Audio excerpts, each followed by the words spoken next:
সুসময়ে পাকুক আর অসময়ে পাকুক, পাকার পরে তো আর খেতে রাখা যায় না। আমি পৃথিবীতে দেখতে পাচ্ছি অনেক কোটি কোটি কোটি শত শত কোটি মানুষের এই মাথা পাকে গেছে, পাপের মাথা পাক পেকে গেছে। এখন কাটার সময় হয়েছে, ধান কাটার সময় হয়েছে। আমাদের সেনা প্রধান জেনারেল ওয়াকার গতকালকে একটা কথা বলেছেন যে তোমরা ঐক্যবদ্ধ থাকো, মারামারি হানাহানি করো না, করলে বাংলাদেশের স্বাধীনতা সার্বভৌমত্ব বিপন্ন হবে। কথাটা সঠিক, বাস্তব। জাতি বিভক্ত হলে দুই দলে মারামারি করবে, তার ভিতর থেকে তৃতীয় শক্তি একটা বেরিয়ে দেশটা মেছাকাট করে দেবে। এটা নিয়ম, এটা কি নিয়ম? তৃতীয় শক্তি বেরা মারামারি করবে। এখন জেনারেল ওয়াকার তো বললেন আপনারা ঐক্যবদ্ধ থাকেন, মারামারি করবেন না। আমি বলবো ঐক্যবদ্ধ থাকে কেমনে, কি দিয়া? আর মারামারি হয় কেন, কি দিয়া? জানা উচিত কিনা? আমি ঐক্যবদ্ধ থাকতে চাইলেও পারবো না যদি আকাশ, এই জমিন, আকাশ জমিনের মাঝে সমগ্র সৃষ্টি জগৎ যা তাসবিহ জপে, تسبح له السماوات السبع والأرض ومن فيهن, তার তাসবিহ জপে সাত আকাশ, পৃথিবী, এবং এই আকাশ পৃথিবীতে যত সৃষ্টি আছে সবার। وَإِن مِّن شَيْءٍ إِلَّا يُسَبِّحُ بِحَمْدِهِ, এমন কোন বস্তু নেই যা আল্লাহর তাসবিহ জপে না, এমন কিছুই নেই। সকল কিছু আল্লাহর তাসবিহ জপে। আমাদের চোখের এই পাতাগুলো আল্লাহর তাসবিহ জপে, মাথার চুলগুলো, শরীরের পশমগুলো আল্লাহর তাসবিহ জপে। আমরা যখন খেতে বসি আমাদের প্রতিটি ভাত, প্রতিটি খাদ্যের কণা আল্লাহর তাসবিহ জপে। এজন্য প্লেট চেটে খেতে হয়, কিছু রেখে দিলে খাদ্যগুলি লানত দেয় যে আমাকে শয়তানের জন্য কেন রেখে গেলে, শয়তান খাচ্ছে। কুল সৃষ্টি জগতে জীবিত আল্লাহর কাছে, সবাই জীবিত কার কাছে? আল্লাহর কাছে। সবাই তাসবিহ জপে। এই লোহার রড গুলো, এই ক্যামেরা গুলো, মোবাইল গুলো আল্লাহর কাছে জীবিত, সবাই তাসবিহ জপে। এখন বিজ্ঞানীরা এগুলি দেখতে পাচ্ছে যন্ত্র দিয়ে যে সবার মধ্যে সাউন্ড আসতেছে, কম্পন আসতেছে, আলো ফ্লাশ হচ্ছে, মহাশূন্যে ফেরেশতাদের তাসবিহ জপা, চন্দ্র সূর্য ইত্যাদি তাসবিহ জপা সাউন্ড রেকর্ড হচ্ছে। سنريهم آياتنا في الآفاق, আমি দিক দিগন্তে আকাশে জমিনে সর্বত্র আমার নিদর্শন গুলো মানুষকে তাদের চোখ দিয়ে দেখতে পারে এমন করে শো করব, দেখাবো। আমরা সেই যুগে আসছি। এখন শুধু কোরআন শোনার বুঝার যুগ না, কোরআন দেখারও যুগ। এখন কোরআনের আয়াত এখন দেখানো যুগ। আল্লাহু আকবার। সেই একটা যুগে আমরা এসেছি। আজকে আমার ওয়াজের বিষয়বস্তু হলো ধান কাটার সময় হয়েছে। ধান পাকছে, এখন কাটার সময়।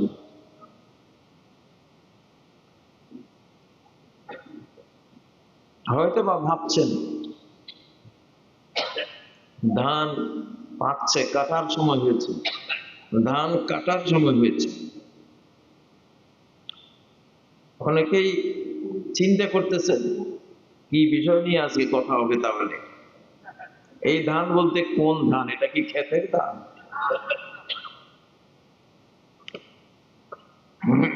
এটা ক্ষেতের ধান না, এটা হলো মানুষ ধান। কি ধান? মানুষও ধান গাছ, মানুষও গমের গাছ, মানুষও ভুট্টার গাছ।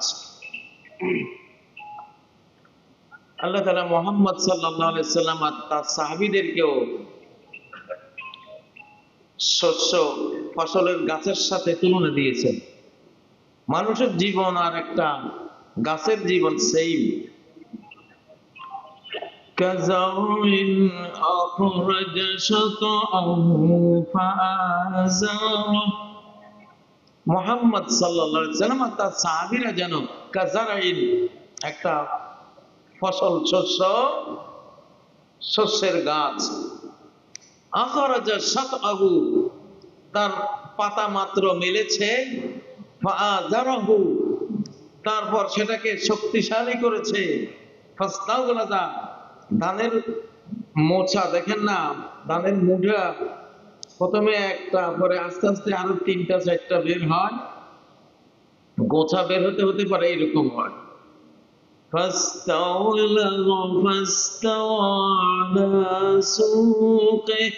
এটা এত মোটা হয়, শক্তিশালী হয়, তখন তার হাঁটুর উপরে, কাণ্ডের উপরে দাঁড়ায়। ধানের গোছাটা শক্ত হয়ে দাঁড়ায়, ঠিক না?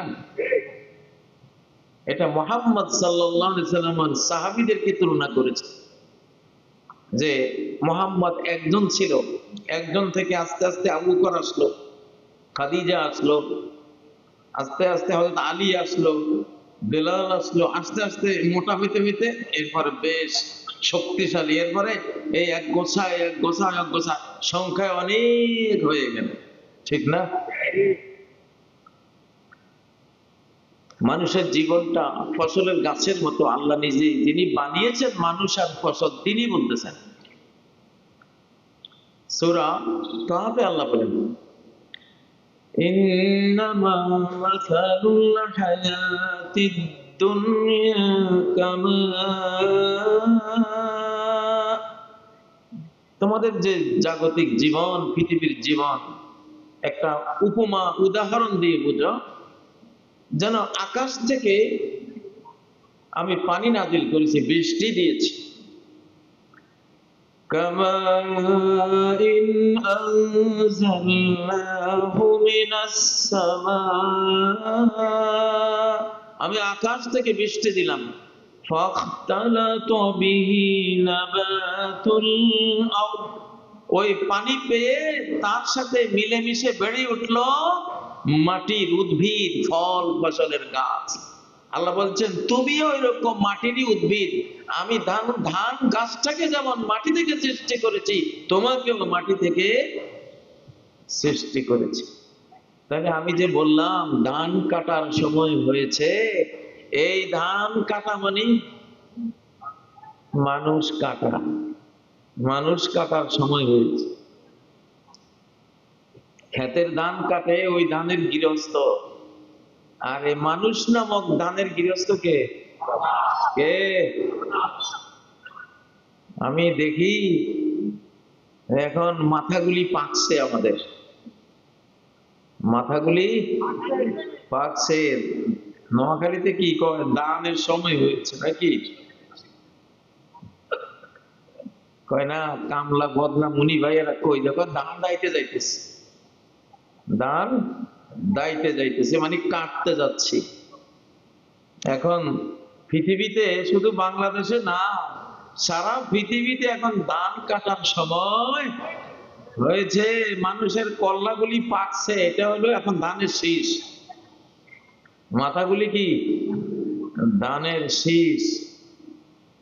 যিনি গৃহস্থ মালিক, যিনি এই ফসল করেছেন, তিনি এখন কাটবেন। যেগুলি পাকি গেছে এগুলি কাটবেন, আর যেগুলি পাকে নাই ওগুলি থাকবে। কারা কারা পাকতে চান? পাকাগুলি কাটা পড়বে, এখন পাকা যাবে না। কাঁচা সবুজ থাকতে হবে। কি থাকতে হবে? সবুজ সতেজ থাকতে হবে। সবুজ সতেজ থাকা যায় কি দিয়া আর পাকে কি দিয়া, এটা বলবো। অসময়ে আম পাকে না, হয়তো একটা একটা কীট, একটা পোকা, একটা একটা হুল ফুটিয়ে দিয়েছে, আম পাকবে আরো 3-4 মাস পরে, কিন্তু সে আম পেকে গেছে দেখা গেল 3 মাস আগে। ঠিক না? বোঝা গেল কোনো একটা দোষ ভিতরে ঢুকলে ওটা তাড়াতাড়ি পেকে যায়। তা আল্লাহ তো আমাদেরকে দিয়েছেন, আমরা সাধারণত নেক আমল করতে করতে করতে করতে 70-80-90 বছর পরে আসতে নিজেরা একেবারে যথা সময়ে পরিপক্ক হয়ে আমরা মারা যাব। কিন্তু যদি অসময়ে দোষের কারণে, ভাইরাসের কারণে, জীবাণুর আক্রমণের কারণে অসময়ে পেকে গেছে, তাহলে তো এগুলি সমস্যা। এগুলি কি করতে হবে? এগুলি অসময়ে পাকছে, তো পাকা ধান কি খেতে রাখে না কাটি বলে? সুসময়ে পাকুক আর অসময়ে পাকুক, পাকার পরে তো আর খেতে রাখা যায় না। আমি পৃথিবীতে দেখতে পাচ্ছি অনেক কোটি কোটি কোটি শত শত কোটি মানুষের এই মাথা পাকে গেছে, পাপের মাথা পাক পেকে গেছে। এখন কাটার সময় হয়েছে, ধান কাটার সময় হয়েছে। আমাদের সেনা প্রধান জেনারেল ওয়াকার গতকালকে একটা কথা বলেছেন যে তোমরা ঐক্যবদ্ধ থাকো, মারামারি হানাহানি করো না, করলে বাংলাদেশের স্বাধীনতা সার্বভৌমত্ব বিপন্ন হবে। কথাটা সঠিক, বাস্তব। জাতি বিভক্ত হলে দুই দলে মারামারি করবে, তার ভিতর থেকে তৃতীয় শক্তি একটা বেরিয়ে দেশটা মেছাকাট করে দেবে।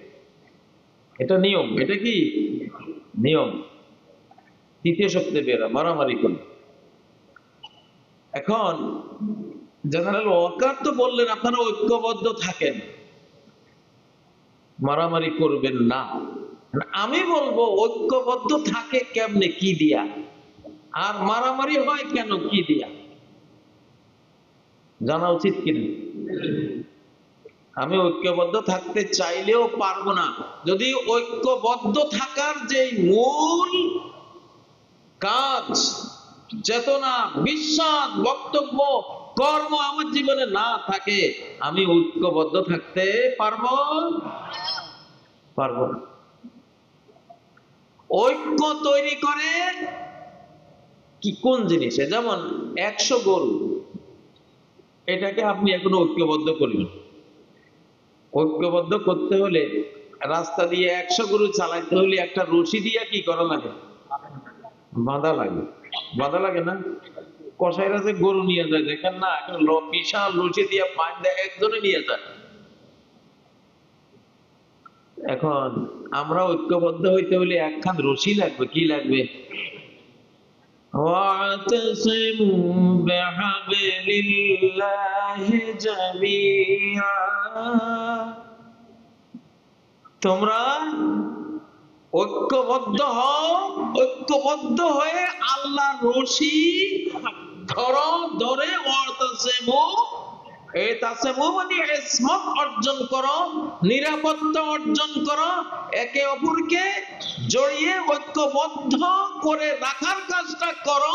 করতে গেলে একখান রশি লাগবে, একখান দড়ি লাগবে। সেই দড়িখান হইলো আল্লাহর কোরআন। এই দড়ি দিয়া শরীর বাঁধে না, মন বাঁধে। কি বাঁধে? এই যে এখানে এতগুলি লোকের বাঁধি রাখছে, এই একটা মাহফিলের সামনে এনে নিচে কিসে? এটা মনের মধ্যে একটা বাঁধন দিছে। দিছে কি না? হ্যাঁ, একটা বাঁধন দিছে। মনের জোড়া লাগায় কে? আল্লাহ। কুলুবুল ইবাদি বাইনা আসবাইনি মিন আসাবির রহমান। সকল মানুষের মন পাখিগুলি রহমান রহিমের দুই আঙ্গুলের মাঝখানে। ইউকাল্লিবুহা কাইফা ইয়াশা, যেমন চান তেমন ঘোরান। মনের মালিক আপনি না, মনের মালিক কে? আপনি ঠিক মতো আজান দিছে, মসজিদে যান নাই, নামাজটা পড়েন নাই, আল্লাহর মনে কষ্ট দিয়েছে। আল্লাহ আপনার স্ত্রীরে দিয়া এমন এক বকা আপনারা শুনেছে, এখন সংসার যা যা অবস্থা। গন্ডগোলটা আপনি বাজাইছেন, আপনি মালিকের মনে কষ্ট দিয়েছেন ওনার ডাকে সাড়া না দিয়ে। মালিক আপনার ঘরে এটার প্রতিশোধ নিছে যে তুই যেমন আমার অন্তরে ব্যথা দিলি, তো তোর স্ত্রী, আদরের স্ত্রী দিয়া গালি শোনাই এসে ব্যথাটা আমি প্রতিশোধ আদায় করিলাম। ঠিক না বেঠিক? ঠিক না বেঠিক? জেনারেল ওয়াকার যে বললেন ঐক্যবদ্ধ থাকেন, গন্ডগোল করেন না, মারামারি করেন না। এই গন্ডগোল মারামারি কিয়ামত পর্যন্ত থামবে না, যতক্ষণ একখান কাজ আপনারা না করেন, বাংলাদেশ না করে, সারা পৃথিবীর মানুষ না করে। ওই যে ইসরায়েল আর ফিলিস্তিনে খুনাখুনি, রাশিয়া আর ইউক্রেনে খুনাখুনি, ঠিক না? এখন আমেরিকা আইছে সিরিয়াতে, ইরানের লগে খুনাখুনি, পাকিস্তান ভারত খুনাখুনি, বাংলাদেশ ভারত তো কি যে লাগা লাগছে রে ভাই, সেটা তো আর ভাষায় বর্ণনা করা যায় না। এই সবের মূল কারণ এক জায়গায়, মূল কারণ এক জায়গায়, সেইটা কি? হ্যাঁ, কোরআন। আমি আরেক রকম করে বুঝাই, মালিকের সাথে গন্ডগোল, মালিকের হুকুম অমান্য করা। قُلْ اهْبِطُوا مِنْهَا جَمِيعًا بَعْضُكُمْ لِبَعْضٍ عَدُوٌّ وَلَكُمْ فِي الْأَرْضِ مُسْتَقَرٌّ وَمَتَاعٌ إِلَى حِينٍ। আদম কি করছে? এত সুখের জান্নাত আদম হাওয়া কিসে বের করেছে? আওয়ামী লীগ গিয়ে টেনে বের করছে? না বিএনপির লোকেরা? না বুশ গিয়া? কিসে বের করেছে? একটা হুকুম অমান্য করেছে। আরে গোলামের জাত, গোলাম আমরা কি? আমরা গোলামের জাত, গোলাম আমরা সব ফকির নির্বুত। বাবা ফকির, আমি নিজে ফকির, আমার মাও ফকির নেই। কার ফকির নেই? আমরা সবাই আল্লাহর ফকির, আল্লাহর ফকির নেই, আল্লাহর ভিখারি, আল্লাহর কাঙ্গাল, আল্লাহর ভিক্ষুক, আল্লাহর দুয়ারের মিসকিন, ঠিক না? তো আল্লাহর গোলাম, ওনার হুকুম অমান্য করার কোন অধিকার আমাদের আছে? আল্লাহ আল্লাহ রাসূলের হুকুম অমান্য করলে জাতি বিভক্ত হয়। জাতি কি হয়? বিভক্ত হয়, ঐক্যবদ্ধ থাকতে পারে না। 2024 আমি প্রত্যেকটা মাহফিলে গিয়া বলতেছি, 2024 2023 না, 2024-এর মাসলা মাসাইল 2022 না, 22-এর মতো না, টোটাল ভিন্ন। 2022-এ যেটা করে বেঁচে গেছেন, 24 পরবর্তী 2025, 26, 27, 28, 29, 30, 31, 32, 40, 50 এই সময়গুলিতে 2023-এর মতো 22, 21, 20-এর মতো কাজ করলে একেবারে ঠাড়া মারা পড়বে। কারণ টোটাল যুগটা পরিবর্তিত যুগ, এটা আগের যুগ না। 2024-এ আওয়ামী লীগ পরিবর্তন হয় নাই, গোটা পৃথিবী পরিবর্তন হয়েছে, শতাব্দী পরিবর্তন হয়েছে। এক শতাব্দী চলে গিয়ে আরেকটা নতুন শতাব্দী এসেছে। কিসের? আল্লাহর হুকুম পালন করার শতাব্দী এসেছে। আমি একটা সংবিধান লিখে দিয়েছি। শুধু ওয়াজ করলে তো হবে না। সংবিধান সংবিধান সংবিধান যারা লাগে কেউই তো ওরা পারফেক্ট ভাবে সবাই আল্লাহর বিধান সম্বন্ধে জানে না, জানে না। কিছু আলেম ওলামার কাছে পরামর্শ নিচ্ছে। আমি সদ্য স্বাধীন বাংলাদেশের প্রস্তাবিত সংবিধান আমার ফেসবুক পেজে আছে, দেখে দিয়েছি। কোরআন বেসড, কোরআন ভিত্তিক একটা মোটামুটি বাংলা ভাষায় দাঁড় করে দিয়েছি একটা অংশ। সামনে আর একটু বাড়বে, যেহেতু এটা কোরআন থেকে নেওয়া। আমরা সবাই যারা সংবিধান লিখব, আমাদেরকে নিতে হবে কোত্থেকে? তাহলে বাংলাদেশ বাঁচবে, পৃথিবী বাঁচবে, না হলে বাঁচবে না। ধান পাকছে, কাটার সময় হয়েছে, এখন গৃহস্থ রেডি, কাটে ফেলাইবে সব। 500-550 কোটি কাটা পড়বো, 550 কোটি মাথা পাকছে। এই মাথাগুলি কে কাটবো? আল্লাহ কাটবো। কাটার সময় হয়েছে। 2025 দেখবেন দাম করে পারমাণবিক যুদ্ধ, বোমা মেরে দিছে এক দেশ এক দেশকে, চলে গেছে। একজনের এক বোমায় 100 কোটি নাই, পাল্টা আরেকজনে মারছে 150 কোটি নাই, আরেকজনে মারছে 75 কোটি নাই। এখন হবে এরকম। তওবা ইস্তেগফার করেন। ফাফিরু ইলাল্লাহ, পালাও সবাই। কার দিকে? আল্লাহর দিকে। আল্লাহর দিকে পালানো মানে বডি নিয়ে কই পালাইবা? মনটা নিয়ে পালাও, মনটা ধাবিত করো কার দিকে? আল্লাহর দিকে। একটা হুকুম অমান্য করার কারণে আদম আর হাওয়ার কি দুর্গতি হয়েছে? আমাদেরই তো বাবা মা, আমাদেরই জন্মদাতা বাবা কয়টা হুকুম অমান্য করেছে? একটা হুকুম অমান্য করার কারণে বিবস্ত্র। এত বড় সম্মানিত 60 হাত লম্বা আদম, 60 হাত লম্বা হাওয়া, 7 হাত মোটা চাঁদের মতো মহামানব, চাঁদনির মতো মহামানবী। এই যে সমস্ত জিবরাইল, মিকাইল, ইসরাফিল, মালাকুল মউত, কুল ফেরেশতা তাদেরকে সিজদা দিয়েছে। কেমন দুইটা মানুষ! কুলির রূহু মিন আমরি রাব্বি।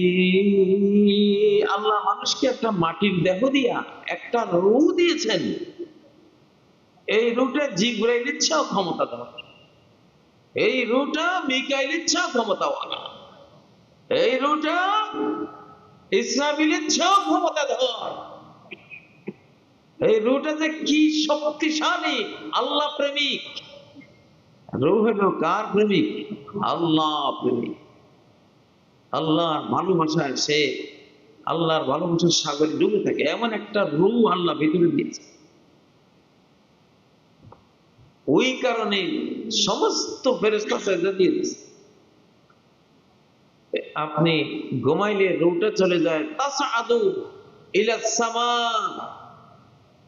ফাইন বাতা তাহিরান উমিরা বিসসুজুদি তাহাতাল আরশ ওয়া ইল্লা বাঈদান আনিল আরশ। সহিহ বুখারীর riwayat। ঘুমাইলে ঈমানদার ঘুমাইলে রূহটা আরশের নিচে চলে যায়, আর কাফের ঘুমাইলে রূহটা আকাশের দিকে যাইতে চায়, গেট লক, তার পারমিশন নাই। সে ঘুরে গাড়ি করে পৃথিবীর পাহাড়ে জঙ্গলে এখানে সেখানে, তার পারমিশন দেওয়া হয় না। কালেমা পড়া ঈমানদার মানুষগুলি অনুমতি পায়, ওযু করে ঘুমাইলে আরশের নিচে সিজদার পারমিশন দেয় আল্লাহ তাআলা। আর ওযু ছাড়া ঘুমাইলে আরশের একটু দূরে সেজদার অনুমতি দেন আল্লাহ তাআলা।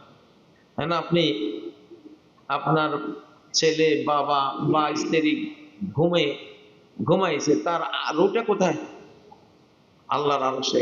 কত বিলিয়ন ট্রিলিয়ন ট্রিলিয়ন আলোক বর্ষ দূরে। আল্লাহু আকবার।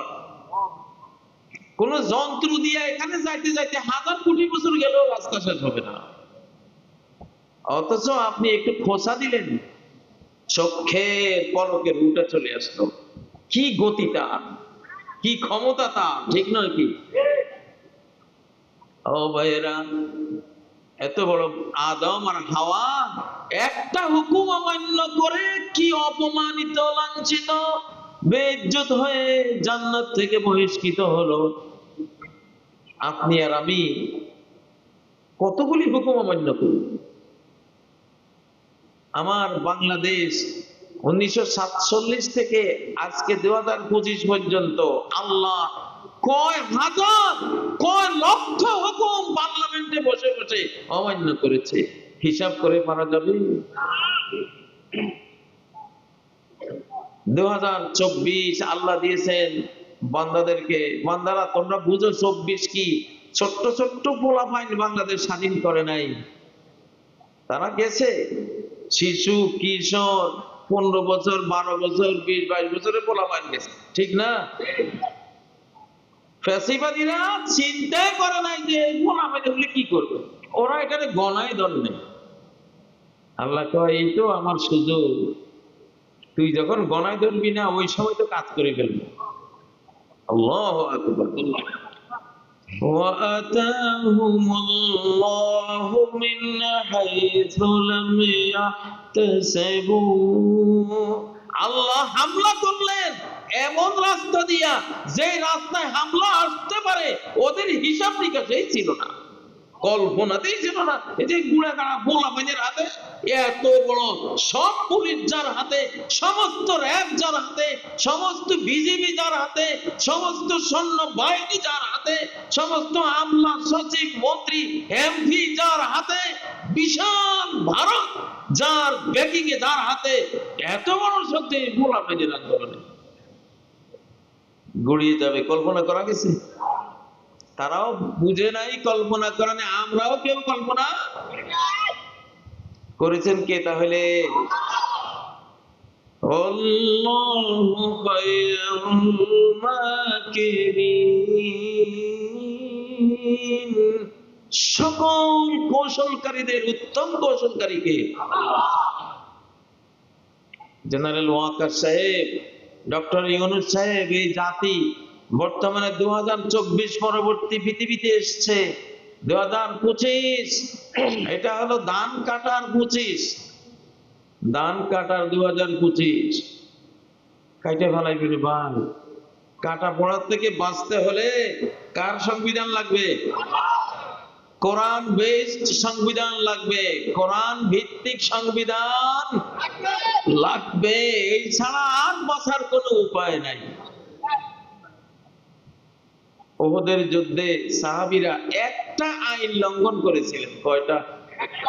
নবীজি বলছিলেন এই যে পাহাড়, ছোট্ট একখান পাহাড়, 50 জন তীর নিক্ষেপকারী তীরন্দাজ সাহাবীরে বলেছেন হযরত জুবাইরের নেতৃত্বে, তোমরা এই পাহাড়ে বসে থাকবা, হুজিমনা আম নুসিরনা, আমরা হেরে যাই অথবা বিজয়ী হই, হেরে গেলেও এই জায়গা ত্যাগ করবা না, বিজয়ী হইলেও এই জায়গা ত্যাগ করবা না। হাত্তা লাউ রাআইতুম তাখতাতিবুনাত তুয়ুর, যদি দেখো পাখি আমাদেরকে, এক একজন সাহাবী সৈনিককে ছো মেরে পাখিরা নিয়ে যাচ্ছে, তবু এই জায়গা ত্যাগ করবা না। কারণ রাসূল সাল্লাল্লাহু আলাইহি ওয়াসাল্লাম বিশ্ব সারা সমরবীর, যুদ্ধ বিশারদ ছিলেন। তিনি জানতেন এই একটা জায়গা যদি ফাঁকা থাকে, কুরাইশরা পিছন দিয়ে এসে আমাদের কচু কাটা করার কাজটা করে ফেলতে পারে। এই একটাই পয়েন্ট, এই পয়েন্ট কোন অবস্থায় ছাড়া যাবে। তাদেরকে কঠিন ভাবে কমান্ড দিয়ে তিনি বসাইলেন। যুদ্ধ শুরু হলে নবী সাল্লাল্লাহু আলাইহি ওয়াসাল্লামের সাহাবীরা ঈমানের বলে আল্লাহ তাদেরকে বিজয়ী করে ফেললেন। প্রথমে তারা বিজয়ী হয়ে গেলেন। এখন সাহাবীরা কাফেররা তাদের তীর তরবারি তাদের মূল্যবান জিনিসপাতি ফেলাই ভাগতেছে। সাহাবীরা গনিমত সংগ্রহ করতে ব্যস্ত হয়ে গেছে। ওই 50 জন দেখছে আরে সবাই গনিমত সংগ্রহ করতেছে, আমরা যদি বসে থাকি তাহলে যদি ঠকি যাই। মিনকুম মান ইউরিদুদ দুনিয়া ওয়া মিনকুম মান ইউরিদুল আখিরাহ। তোমরা দুই ভাগ হয়ে গেল এই 50 জন। কেউ বলতেছে আরে এত জয় তো হয়ে গেছে, আর খামাখা বসে থেকে লাভ কি? আমরা বাঙালিরা হুজুগে বাঙালি না, এরকম হুজুগের একটা স্বভাব তো সব মানুষের মধ্যেই আছে। তো ওই 50 জনের মধ্যে 30, 35, 40 জন ওনারা গনিমতের দিকে গেলে 10 জন ছিল। আর ওই নবীজির মতো যুদ্ধ বুঝতেন আরেক আরব বীর সেনানী, তিনি তখনও মুসলমান হন নাই, তিনি ছিলেন হযরত খালিদ বিন ওয়ালিদ। হযরত খালিদ বিন ওয়ালিদ 125টা যুদ্ধে নেতৃত্ব দিয়েছেন। রোমান সাম্রাজ্য, পারস্য সাম্রাজ্য, আরবের বিশাল বিশাল গোত্র দেশ সব মেরে খান খান করে দিয়েছেন। 125 যুদ্ধের একটাতেও পরাস্ত হন নাই। সাইফুল্লাহ কার তলোয়ার? এটা আল্লাহর তলোয়ার। আল্লাহু আকবার। একবার রোমের এক সিংহ সৈনিক, যাকে সিংহ বলা হইত, উনি আর সে লাগছে তরবারির যুদ্ধে হযরত খালিদ এমন জোরে মেরেছিলেন প্রায় খালিদের হাতে তলোয়ার ভেঙে যেত। আঘাতের চোটে হযরত খালিদের তলোয়ার দুই ভাগ হয়ে পড়ে গেছে। এখন তো ওই লোকের সুযোগ, এখন সে মারছে ওনারে। হযরত খালিদ ও যখন মারতেছে চক্কের পরে কি উনি বসে গেছে, বসে গিয়ে উঠে গেছে, উঠে তারা এইভাবে বগলের তলে নিয়েছে। ও কিন্তু সিংহ, বগলের তলে নিয়ে চাপ দিতেছে দিতেছে দিতেছে, চাপতে চাপতে চাপতে ওই লোকের চোখ দুটা বাইরে পড়ে গেছে এবং তার দুই পা জনের হাড় গুলো ভাঙ্গা মর মারাইয়া ওখানে ময়রা পরে ওনার বগলের তল থেকে পড়ছে। এই ব্রিটিশরা, ও তো যেহেতু ইংরেজ ছিল, ব্রিটিশ বাহিনী তৎকালের ব্রিটিশ আর কি, ব্রিটিশরা হযরত খালিদের এই সিপার শক্তি, কি পরিমাণ শক্তি হইলে এত বড় একটা সিংহ সৈনিক যার সাথে ওদের বাহিনীতে কেউ পারতো না, তারে এই পাঁজর টাজর ভাঙে চোখ বাইর করে দিছে, জীবন শেষ। এরা বলছে 16টা ঘোড়ার পাওয়ার, 16 হর্স পাওয়ার হইলে এত বড় একটা ভাঙ্গার কাজ হইতে পারে। সুবহানাল্লাহ। ইমানদারের ইমানি শক্তি। আল্লাহু আকবার। তো কি হলো, হযরত খালিদ একটা রাসূলের হুকুম অমান্য করলো, ওই 50 জন যে বসে থাকবা, ওরা বসে থাকে না, সবাই বসে থাকে না। হুকুম অমান্য হয়েছে না মানা হয়েছে? একটা। কয়টা?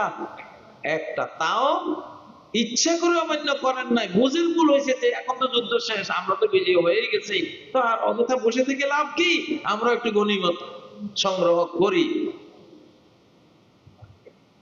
আল্লাহু আকবার।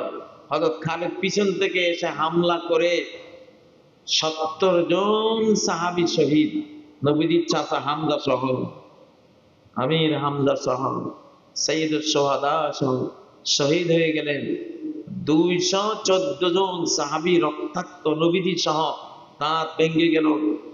এক কাফের এসে ওনার হেলমেটের উপরে তরবারি মেরেছিল, এই পর্যন্ত হেলমেটটা দেবে গিয়ে দাঁত ভেঙে মুখের চামড়া কেটে রক্তে ভেসে গিয়েছিল ওনার বুক মোবার। আল্লাহু আকবার। ও মুসলমান, না আমরা তো খালি সব সুতার টুপি, সুতার জামা পরি, লোহার টুপি, লোহার জামা পরছিলাম। আগামী বছর যখন আমি মাহফিলে আসবো, আমার তো বিশ্বাস হয় AK-47 রাইফেল নিয়ে আমার আসতে হবে, আর না হয় M16 অথবা M4 অথবা একটা SMG LMG নিয়ে আসতে হবে। সেই পরিবেশ আসতেছে রে বাবা। ধান কাটার সময় একটা হুকুম অমান্য করার কারণে যদি এত বড় যুদ্ধ, জয় হয়ে যাওয়া যুদ্ধ উল্টে গিয়ে 70 জন শহীদ, 214 জন, এক একজন সাহাবী জান্নাতি, এক একজন মানুষ আশারায়ে মুবাশশারা সহ, রাহমাতুল লিল আলামিন সহ রক্তাক্ত হয়ে যায়। তোমার বাংলাদেশ কোন ছাতার মাথার বাংলাদেশ? কি আছে আমাদের? আমরা আল্লাহর হুকুম অমান্য করলে এই দেশে রক্ত ঝরবে কিনা? ঝরবে। মূল কারণ হলো এইটা। মূল কারণ হলো আল্লাহর হুকুম অমান্য করা হচ্ছে। আল্লাহর হুকুম। রাস্তা ঘাটে ঢাকা শহরে যান, আমাদের মা বোনগুলি কি অবস্থা! হায়রে হায়রে, কি অবস্থা! এই এক পাপেই তো তলায় যাওয়ার কথা। ভূমিকম্প নাড়া দিচ্ছে, দিচ্ছে কিনা? আসতেছে ভাই। এই একটা উদাহরণ। আল্লাহর হুকুম, আল্লাহর মতো কাজ না করলে, ওনার নির্দেশ পালন না করলে এরকম হয়। হুনাইনের যুদ্ধে নবীজির বিশাল বাহিনী, একজন বা একাধিক সাহাবী অন্তরে অন্তরে বলতেছিল, আজকে আমাদেরকে পরাজিত করার কেউ নেই। আমাদের জনসংখ্যা আজকে, সৈন্য সংখ্যা অনেক, একটু গৌরব আছে। কি আছে?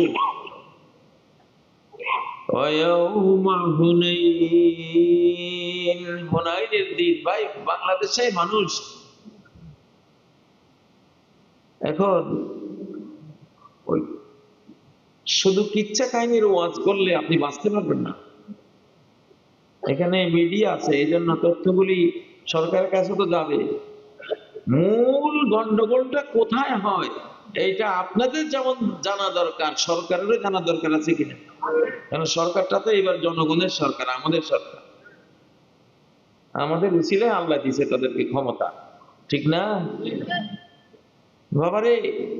আমি বলি মাঝে মধ্যে যে একটা মহিলাকে তুমি যদি স্কার্ফ দিয়া ঢাকলা, তার মানে হলো গোটা বাংলাদেশকে তুমি রক্ষা করলা, ঢাকলা।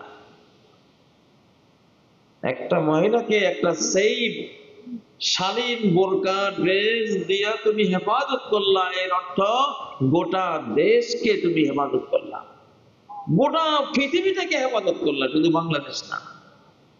কারণ একটা হুকুমে তো গজব আছে অমান্য হলে, ঠিক না? শয়তান শয়তান হয়ে গেছে। কয় কয় হাজার হুকুম অমান্য করেছিল?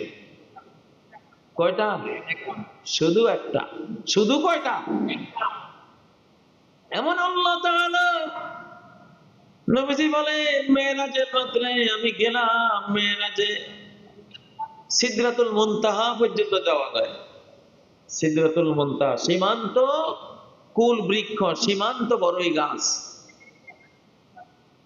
ষষ্ঠ আকাশের উপরে, সাত আসমান জুড়ে এটা একটা বিশাল মহাজাগতিক বৃক্ষ আছে।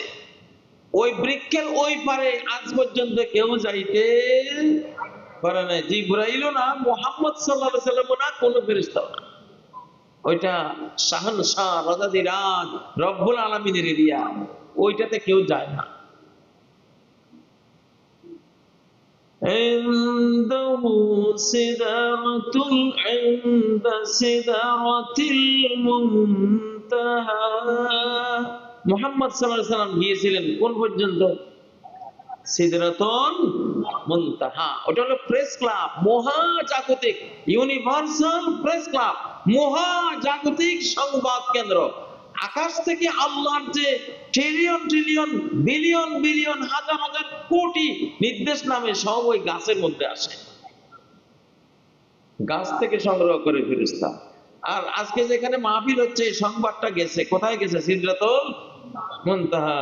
যা হচ্ছে পৃথিবীতে, হাজার হাজার সংবাদ, কোটি কোটি সংবাদ, সব কোথায় যায়? সিদরাতুল মুনতাহা। ওখান থেকে আল্লাহর কাছে যায়।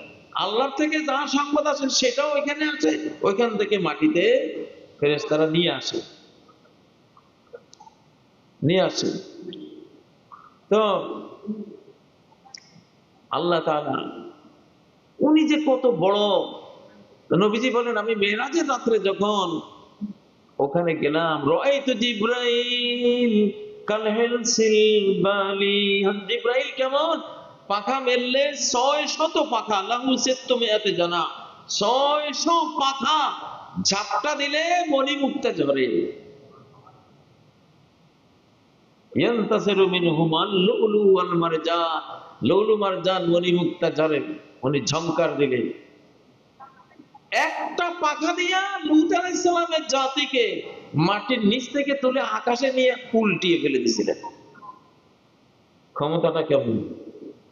সেই জিবরাইল আল্লাহর ভয়ে ষষ্ঠ আকাশের উপরে কি অবস্থা আছে, নবীজি বললেন, আমি দেখলাম মনে হয় যেন একটা পুরানো ন্যাকড়া পড়ে আছে, একটা ন্যাকড়া পুরান, এরকম কোনার মধ্যে আল্লাহর ডরে, আল্লাহর ভয়ে এরকম ছোট্ট ন্যাকড়া একটা হয়ে পড়ে আছে জিবরাইল আমিন আলাইহিস সালাম। বাবারে, আমরা আল্লাহকে বুঝি না দেখি, আমাদের সেই ডরটা নাই, আমরা অযোগ্য, আমরা অযোগ্য। আল্লাহর হুকুম অমান্য করা। টয়লেটে ঢোকার সময় বাম পা দিয়ে ঢুকছেন, আল্লাহর একটা হুকুম যে মানলেন, সারা পৃথিবীর সেটার দাম বেশি। হুকুমটা কার? আল্লাহ। হুকুমটা কার? আল্লাহ। ও ভাইয়েরা, আমার আগের বক্তা যিনি ছিলেন, তিনি আল্লাহর হুকুমের দেশ চালাবার ওয়াজটা করে গেছেন না? এখনো ওয়াজ এগুলি আপনাদের বাঁচার ওয়াজ। আপনারা ভাবছেন শয়তান একটা হুকুম অমান্য করে শয়তান হইয়া জাহান্নামী, তার 14 গোষ্ঠী সহ ছিল জাহান্নামী হয়ে গেছে, আমার বুঝি কিছু হবে না, এমন ধারণা করা যায়? ধারণা করার কোনো কারণ নাই রে ভাই। তো হুনাইনের যুদ্ধে মাত্র একটা হুকুম অমান্য করেছিল। কি হুকুম? যে আল্লাহর উপর তাওয়াক্কুল করো, ওয়ালাল্লাহি ফাতাওয়াক্কালু ইন কুনতুম মুমিনিন। আল্লাহর উপরেই তাওয়াক্কুল, ভরসা করো, ট্রাস্ট রাখো যদি ভিতরে ঈমান থাকে।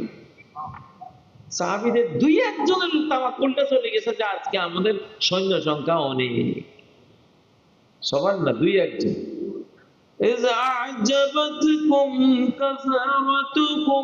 যখন তোমাদের সৈন্য সংখ্যা তোমাদেরকে খুব আশ্চর্যান্বিত, আনন্দিত, অভিভূত করেছিল যে আজকে পরাজিত হবে না, হবে না, সেদিনই পরাজিত হয়েছে।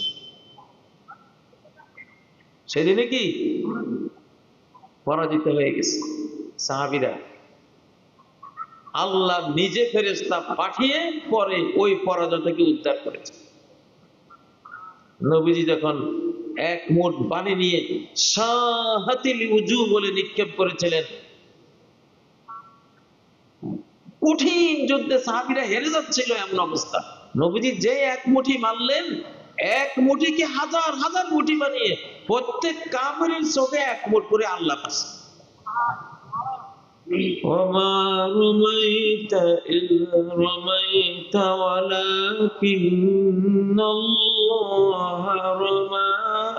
তুমি যখন নিক্ষেপ করছিলে, তুমি তো এক মুঠ নিক্ষেপ করেছো, হাজার হাজার মুঠি কে নিক্ষেপ করলো?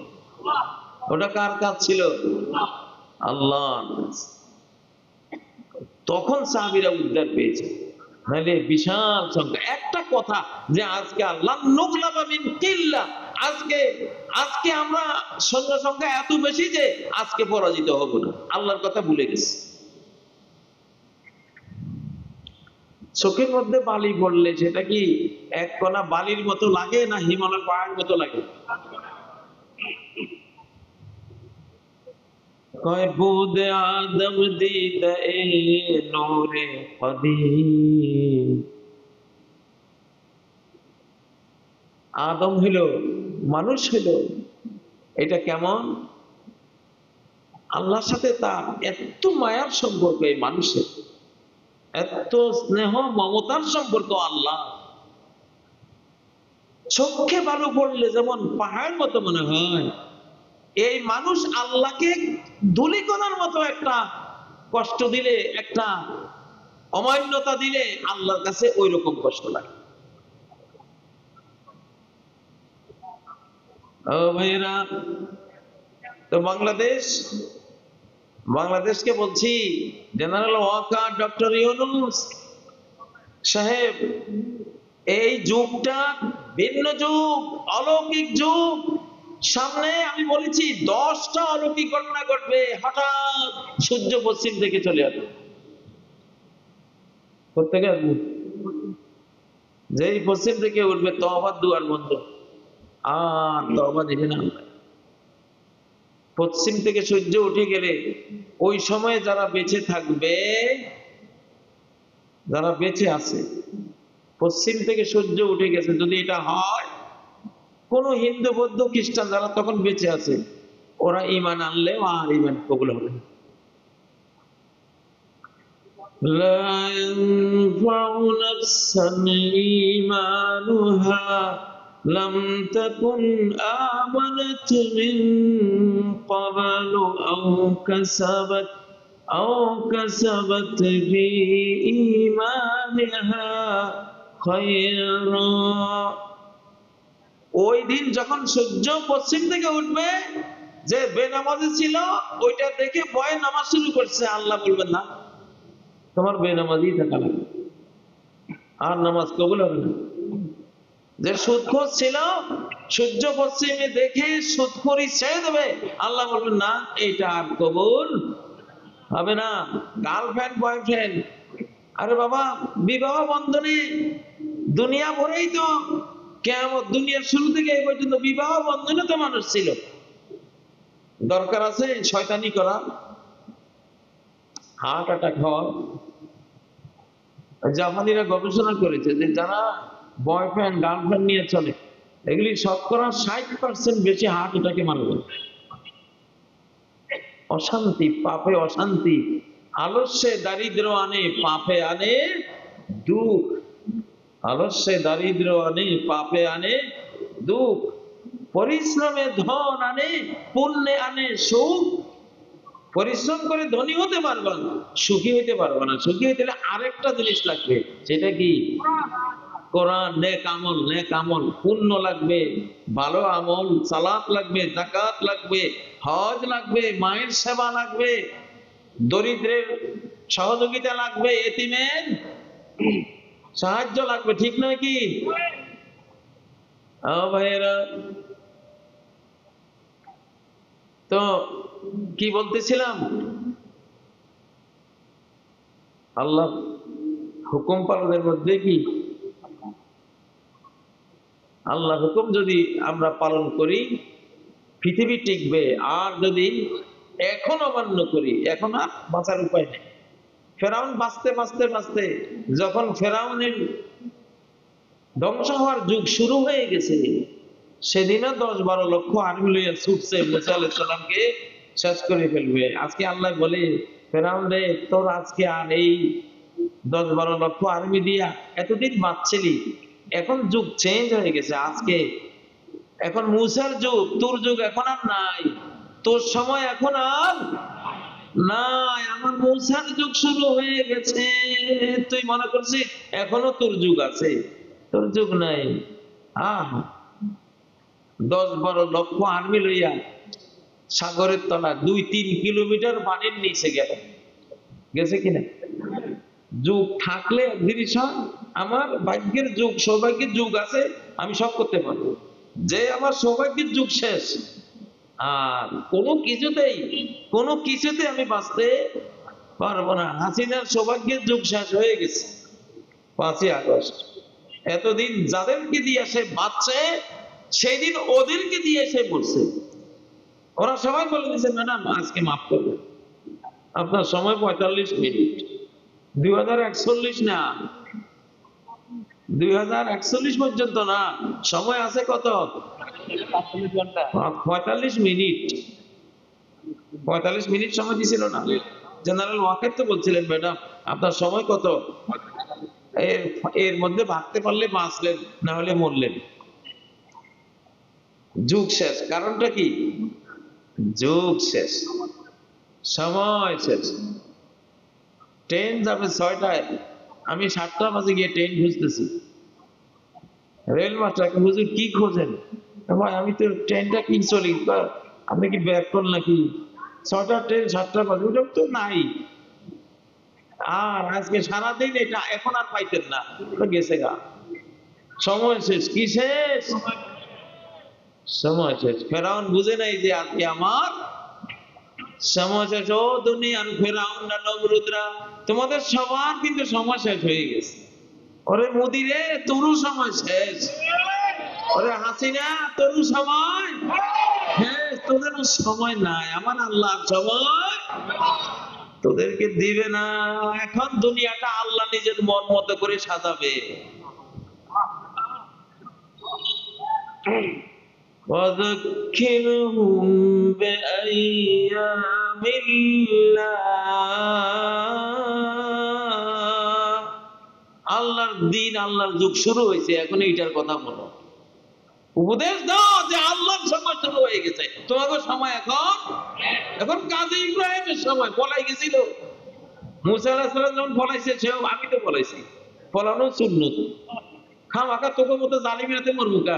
যেদিন মারার ক্ষমতা, যুদ্ধ করার ক্ষমতা পাবো, সেদিন আসুন।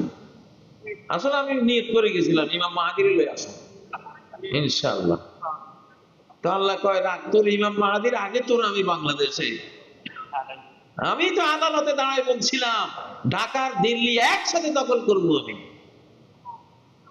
বিচারকের সামনে 30 মিনিটের বক্তৃতা করছিলাম। সেই বক্তৃতা আপনারা শোনেন নাই। হিন্দু জজ পাইছিলাম একদিন, কয় ওনাকে দিয়ে মুদিরে একটু পৌঁছাই। তো বলছি যে ইনশাআল্লাহ আমি আমার সাম্রাজ্যের মালিক সম্রাটের কাছে একটা দোয়া করছি, দোয়াটা কবুল হয়েছে যে আমি একদিন ঢাকাও দখল করবো, দিল্লিও দখল করবো ইনশাআল্লাহ। মোদী সাহেব হয়তো এখন চিন্তা করতেছে, কাজী তো ঢাকা নিলই, হাইরে দিল্লি কোন সময় নেন। ঢাকার মালিক যে আল্লাহ, দিল্লির মালিকও তো কি। কথাগুলি বলতাম না কেন বলি, ওনারা এখনো ভাবতেছে, এখনো 2023 আছে, বাংলাদেশ ওনাকে কোথায় চলবো। এখন বাংলাদেশের পেটে ক্ষুধা লাগছে। বাংলাদেশের পেটে কি লাগছে? সে খাবে। এখন বাংলাদেশ খাবে। এতদিন ভারত খেয়েছিস, তোরা খেয়েছিস 53 বছর আমাদেরকে, তবু তো অত খাওয়ার যোগ্যতাও নাই। না খায়, একটা ডিমের 8 ভাগ করি, তারপরে দাদার কাছে গিয়া খাইয়া 8 ভাগের 1 ভাগ খাইয়া গল্প করে, দাদা যা খেলুম না। কি খেলু রে? একটা ডিমের 8 ভাগের 1 ভাগ। সত্য গল্প, বাস্তব। আমার মুসল্লি ছিল যে সামারে জুমা পড়াইতাম, ওখান থেকে ওরা কলকাতা বেড়াইতে যাইতো, ওইখানে যাই আমরা দেখছি। ঢাকার উত্তরা মার্কেটে ভারতের এক লোক, ওরা তো চোরাগুপ্তা, লক্ষ লক্ষ লোক বাংলাদেশে থাকে না। ফুসলে কানে কানে জিজ্ঞাসা করছি, স্যার আপনাদের এখানে কি টুকরা মাছ পাওয়া যায় না? সব গোটা মাছ কিনে মানুষ, এত বড়। ওরা তো বাজারে গিয়া টুকরা 5-6টা কিনে আনে, এটা দিয়ে 1 সপ্তাহ চলবে। বাঙালিগো মনের মতো এত বড় মন আছে নাকি? বড় মন নাই। ইন্ডিয়া তোরা যায় খাইতে তো পারিস নাই, যা খাইছিস শেষ তোকে খাওয়া। এখন বাংলাদেশের ক্ষুধা লাগছে, বাংলাদেশ খাবে এবার ইনশাআল্লাহ। এই মিডিয়ায় তোমরা যারা আমাকে দেখতে পাচ্ছ, শুনি না ভালো করে, এখন বাংলাদেশের পেটে ক্ষুধা লাগছে, এখন কে খাবে? বাংলাদেশ খাবে। কারে খাবে এটা বলার তো দরকার নেই। আশপাশ খাইতে খাইতে খাইতে যাবে, যদ্দূর তার পেটে ধরে সে খাবে। এখন দেশেও যে খায়, এটা হয়তো আপনারা মনে মনে বলতেছেন, হুজুর এটার একটা দলিল ছাড়া কেমনে বিশ্বাস করতাম? একেবারে টাটকা হাদিস। ওমের তো বেকরিয়াতিন তাকুলুল কুরা ইয়াকুলুনা ইয়াসরিব ওয়া হিয়াল মাদিনা। নবীজি বলেন, আল্লাহ আমাকে আদেশ দিয়েছেন যে হে নবী, মক্কা থেকে হিজরত করে এমন এক গ্রামে যাও, যে গ্রাম সমস্ত গ্রাম খেয়ে ফেলবে। উমিরতু বিকরিয়াতিন তাকুলুল কুরা, আমাকে এমন এক গ্রাম অর্থাৎ মদিনা এমন এক শহর গ্রামে যেতে বলা হয়েছে যে গ্রাম পৃথিবীর লক্ষ লক্ষ গ্রাম খেয়ে ফেলবে। খাবে মানে দখল করে ফেলবে। ওই গ্রামে কি ফসল মদিনায় আসবে, মদিনায় খাবে, মদিনার লোকেরা খাবে, ঠিক নয় কি? রোমান সাম্রাজ্য, বিশাল সাম্রাজ্য এই মদিনায় খাইছে, বিশাল পারস্য সাম্রাজ্য মদিনায় খাইছে, খাইছে না? কাজাকিস্তান, কিরগিজস্তান, তারপরে তুর্কমেনিস্তান, আফগানিস্তান, পাকিস্তান, হযরত ওমরের আমলেই তো মদিনায় খাইছে, গুজরাট খাইছে, মুম্বাই খাইছে, কেরালা, তারপরে করাচি বন্দর, সারান্দিবাতা, শ্রীলঙ্কা খাইছে মদিনা 1515 হিজরিতে। এগুলি সাহাবীরা এসে দখল করছে। উমিরতু বিকারিয়াতিন তাকুলুল কুরা, সহিহ হাদিস। আমাকে আদেশ করা হয়েছে এমন এক গ্রামে আমি যাব যে গ্রাম সব গ্রাম খেয়ে ফেলবে। মদিনার জনসংখ্যা ছিল 700, নবীজির আমলে 700 থেকে সর্বোচ্চ 1000 লোক ছিল মদিনায়। সেই গ্রামে যদি বিরাট বিরাট সাম্রাজ্য খেয়ে ফেলতে পারে, আমার বাংলাদেশে আছে মিয়া 30 কোটি 40 কোটি মানুষ, কি খাওয়াটা খাবো আমরা? লিল্লাহি তাকবীর, লিল্লাহি তাকবীর। এখন আমার খাওয়ার টাইম, বাংলাদেশের এখন খাওয়ার টাইম। ইনশাআল্লাহ বাংলাদেশ এখন খাবে।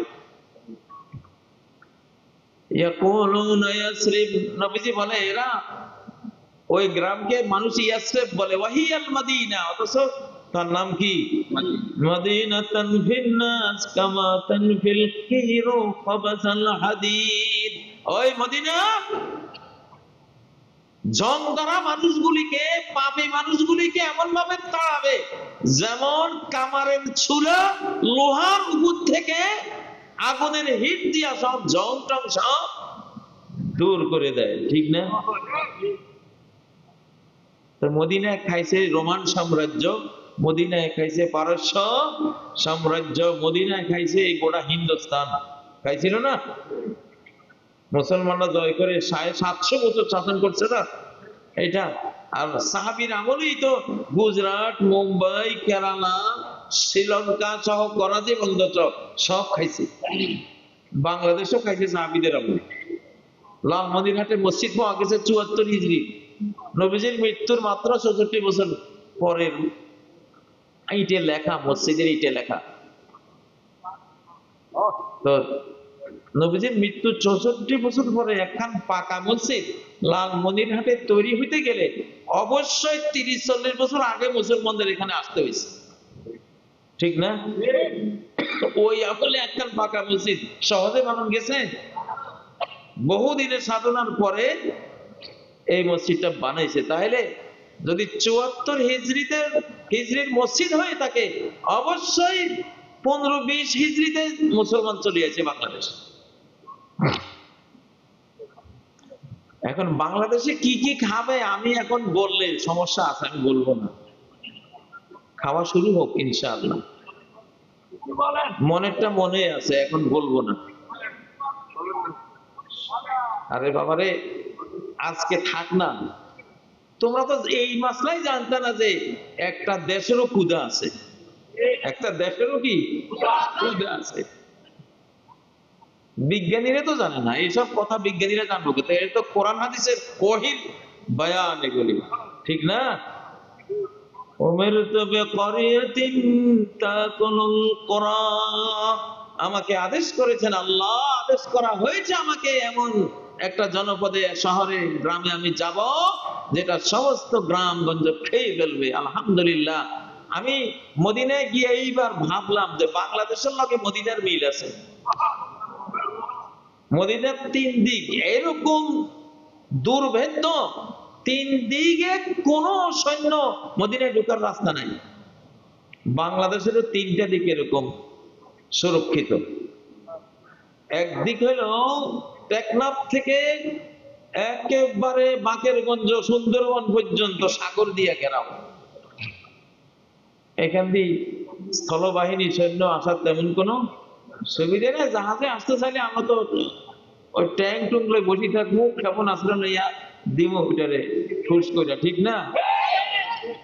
আচ্ছা, আর দুই দিক হলো পাহাড়ের বেষ্টনী, একেবারে পঞ্চগড় থেকে সিলেট, সিলেট থেকে চিটাগাং পর্যন্ত পাহাড় বেষ্টনী দুই দিক। তাহলে তিন দিকে আমরা মানুষ। শোনেন, আমাদের বেকুবেরা কয় আমরা তিন দিকে ভারতে, কিসের তিন দিকে বাঁধবে না? তিন দিকে পাহাড় আর সাগর। আমাদের আমাদের একদিকে শুধু ভারত। পাহাড়ি কোনো সৈন্য সমাবেশ ট্যাঙ্ক টুঙ্ক লইয়া বিমান কামান কামান টামান লইয়া আসতে পারে? পাহাড়ে শুধু রাইফেল একটা লই, তুই রাইফেল একটা লইলে আমি 10টা লই যাইতে পারি, ঠিক না বেঠিক? আর পাহাড় হইলো মুসলমানের বন্ধু, মূর্তি পূজারীর শত্রু। মূর্তি পূজারীরা পাহাড়ে গেছে সূরা বুরুজের গোলামরে নিয়ে, ভূমিকম্প তৈরি করে পাহাড়ে ওই ওই গোটা বাহিরে মাইরে দিছে। পাহাড় সবসময় ইসলামের বন্ধু। আফগানিস্তান পাহাড়ি এলাকা হওয়ার কারণে যে গেছে সে মরছে। গোরস্থান, সোভিয়েত ইউনিয়নের গোরস্থান হয়েছে আফগানিস্তান। ব্রিটিশরা 12,000 সৈন্য পাঠাইছিল খাইবার গিরিপথ দিয়ে, 12,000 গিয়া এমন মার খাইছে, খালি সংবাদ দেওয়ার জন্য একটা মাছ ছিল ওদের 12,000-এর মধ্যে। বুশের চিন্তা হয়েছে সবাই মরছে, কারণ এরা হয়তো এত বিমান টিমান ছিল না, আমার তো বহু বিমান আছে, আমি তো পরাস্ত হওয়ার কথা না। গেছিল 52 রাষ্ট্র লইয়া, হেও মার খেয়েছে, ঠিক না? পাহাড়গুলি হইল মুসলমানের বন্ধু। তাহলে বাংলাদেশের দুই পাশে যে পাহাড়ি ঘেরাও, এটা কি মূর্তি পূজারীর বন্ধু না আল্লাহ পূজারীর বন্ধু? নবীজি বলেছেন হাযা জাবালুন ইউহিব্বুনা ওয়া নুহিব্বুহু। আমার উম্মত, বুখারীর হাদিস। এই যে উহুদ পাহাড়, এটা আমাদের মহব্বত করে, আমরাও তারে মহব্বত করি। তাহলে একটা পাহাড় নবী রাসূলদেরকে কি করে? মহব্বত করে, ভালোবাসে। নবীজি বলছেন একদিন উহুদের উপরে উঠছেন, উহুদ পাহাড় কাঁপতেছে। নবীজি বললেন কাঁপো কেন? ফাইন্নামা আলাইকে সিদ্দীকুন ওয়া শাহীদান ওয়া নবী। তোমার উপরে এক সিদ্দিক, দুই শহীদ। দুই শহীদ কে? ওমর আর হযরত ওসমান। আর এক সিদ্দিক হলো আবু বকর, আর এক নবী আমি আছি। ভয় পাও কেন? আল্লাহু আকবার। তো পাহাড় যে মুসলমানের বন্ধু, নবীগো বন্ধু, পাহাড় যে এই বক্তাগো বন্ধু, কোনো সন্দেহ আছে? ইন্না সাখখারনাল জিবালা মা'হু ইউসাব্বিহনা বিল-আশি ওয়াল ইশরাক। আমি দাউদের সাথে পাহাড়কে বলে দিছি, নিয়ন্ত্রিত করে দিছি, ও পাহাড়, আমার দাউদ যখন সুবহানাল্লাহ বলবে তুইও বলবি। ইউসাব্বিহনা বিল-আশি ওয়াল ইশরাক। দাউদ আলাইহিস সালাম যেমন সকাল সন্ধ্যা তাসবিহ জপত, পাহাড়গুলি এমন বন্ধু দাউদের, উনি জিকির আজকার শুরু, তাসবিহ শুরু, পাহাড়গুলিও জিকির আজকার তাসবিহ। তাহলে পাহাড় কি মুদির বন্ধু না কাজীর বন্ধু? কি কোন? তাহলে আজ থেকে যেন কোন বাংলাদেশি সেনাবাহিনী হোক অথবা কোন সরকারি কর্মকর্তা বা পাবলিক হোক, এটা বলবো না যে বাংলাদেশের তিন দিকে ভারত। বাংলাদেশের তিন দিকে হলো তিন বন্ধু, অকৃত্রিম বন্ধু। পাহাড়ের দুই সিলসিলা। পাহাড় আমাদের বন্ধু, বাংলাদেশের বন্ধু, ভারতের শত্রু। পাহাড় হলো বাংলাদেশের বন্ধু, ভারত সরকারের ভারতের শত্রু। মানে ভারতে তো মুসলমান আছে, এদের শত্রু না। আমরা ভারত বলতে বুঝাই ভারতের মোদী সরকার, কি বিজেপি আর কি আরএসএস, এই যে যেগুলি মানে হিন্দুত্ববাদী মুসলমানদের বাংলাদেশের উপরে অত্যাচার করে, ওদেরকে বুঝাই আমরা, ঠিক না? তো বাংলাদেশের দুই পাশে যে আল্লাহ তাআলা পাহাড় দিয়ে ঘেরাও দিয়েছেন, দুইটা পাহাড়ি চেইন, এই দুইটা ভারতের বন্ধু না বাংলাদেশের বন্ধু? বাংলাদেশের বন্ধু। দলিল আছে না নেই?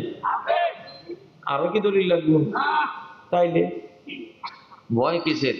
দুই পাহাড় দাঁড়ায় রয়েছে। এই বাংলাদেশের কাজী সাহেবেরা, বক্তারা, মুসলমানরা ভয় পাইছে না, আমরা আছি ইনশাআল্লাহ। সাগর কার বন্ধু? হ্যাঁ, فانفلق فكان كل فرق كالطود العظيم। হায় হায়, এই নদী কেমনে মুসা আলাইহিস সালামরা ছিল, চিন্না পার করে দিল। ফেরাউন বলছে মুসা যদি পার হইতে পারে, তার মতো মিসকিন ফকির, আমরা তো এত স্মার্ট, এত বড় একজন রাজা, তো পাহাড় কি আমারে অনার, নদী কি আমারে অনার করবে না? সাগর